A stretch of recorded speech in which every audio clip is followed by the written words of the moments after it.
Hello বন্ধুরা, আজকে আমরা এসেছি রঞ্জপুরের লক্ষ্মী প্রতিমা দেখতে। আর সেটাই আমি তোমাদেরকে এই ভিডিওর মাধ্যমে দেখাবো।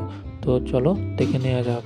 প্রথমেই আমরা যে প্যান্ডেলটা এসেছি সেটাতে দেখতেই পাচ্ছ তোমরা বিভিন্ন আলোকসজ্জা ও থার্মোকল দিয়ে একটি ড্রাগনের থিম করা হয়েছে, যেটা দেখতে খুব অপূর্ব লাগছে। তোমরা দেখতেই পাচ্ছ চারিপাশটা কি সুন্দর।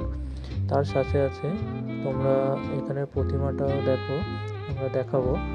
প্রতিমার চারিদিকে তোমরা দেখতেই পাচ্ছ কাগজ দিয়ে একটা সুন্দর ডেকোরেশন করা হয়েছে এবং তার সাথে ব্লু লাইটটা যা ডেকোরেশনটাকে আরও সুন্দর করে তুলেছিল।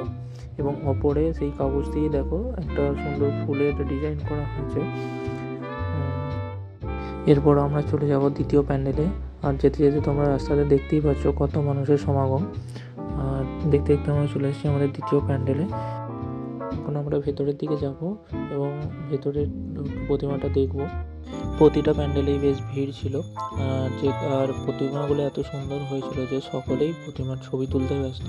আর আমরাও এইভাবেই ভিডিও করে নিয়েছিলাম, যার কারণে প্রতিটা প্যান্ডেলে একটু সময় লাগছিল।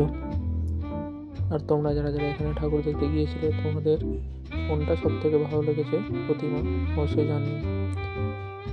আর পরবর্তী যে প্রতিমাটা দেখাবো সেটা আমার দেখা এবছরের সেরা লক্ষ্মী প্রতিমা। তার কারণ তোমরা এই প্রতিমাটা দেখলেই বুঝতে পারবে। প্রতিমার সাথে সাথে তার চারপাশের আলোকসজ্জা, লাইট এবং ডেকোরেশন প্রতিমাটাকে আরও সুন্দর করে তুলেছিল। প্রতিমাটাকে দেখে মনে হচ্ছিল সত্যি সত্যিই যেন মা লক্ষ্মী এই প্যান্ডেলে এসে বিরাজ করেছেন। আর এই প্রতিমাটাই ছিল এখানে সমস্ত পূজা মণ্ডপের প্রতিমাগুলির থেকে বেশি আকর্ষণীয়, যার ফলে বেশিরভাগ মানুষ এখানেই ভিড় জমিয়েছিল। এখানে যে সমস্ত প্যান্ডেলগুলি হয়েছে তার কারুকার্য ও সৌন্দর্যকে আরও ভালোভাবে লাইটের মাধ্যমে পরিস্ফুটিত করা হয়েছে, যার মধ্যে এই প্যান্ডেলটি ছিল অন্যতম। আজকের ভিডিওটা যদি আপনাদের ভালো লেগে থাকে তাহলে অবশ্যই লাইক ও কমেন্ট করতে ভুলবেন না। দেখা হবে আবার একটি পরের ভিডিওতে। ততক্ষণ পর্যন্ত সুস্থ থাকুন, ভালো থাকুন। আর ভিডিওটা দেখার জন্য সকলকে অসংখ্য ধন্যবাদ।